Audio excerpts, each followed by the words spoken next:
ఏమన్నా గుమగుమ వస్తుందండి వాసన. చూస్తానికి ఎట్లా ఉంది? గ్రీన్‌గా ఉంది గదా! తింటే కూడా అట్లానే ఉంటది. మైండ్ అంతా పాజిటివిటీతో నిండిపోతది. రెసిపీ చెప్పేస్తాను సింపుల్‌గా.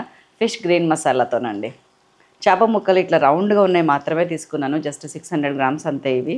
దీనిలోకి ఏం చేశానంటే పచ్చిమిరపకాయలు మనం కారం తిన్నంత, అల్లము, వెల్లుల్లి, పుదీనా, కరివేపాకు, ఉల్లిపాయలు ఉంటాయి చూసారా? షాలాట్స్ అంటారు చిన్న వెల్లి అవి. లాట్స్ ఆఫ్ కొత్తిమీర ఏసాను. ఎక్కువ కొత్తిమీర ఏసాను. కొద్దిగా జీలకర్ర కూడా యాడ్ చేశాను.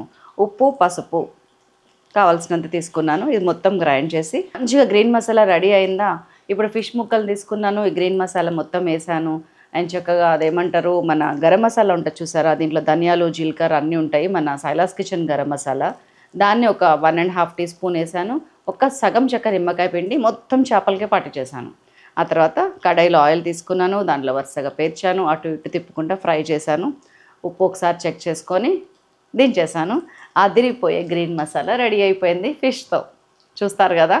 ఫుల్ వీడియో సైలాస్ కిచెన్‌లో ఆల్రెడీ స్ట్రీమ్ అవుతుంది చూడండి. అండ్ షార్ట్ వీడియో మీకు ఫుడ్ ఎక్స్‌ప్రెస్‌లో రెడీగా ఉంది.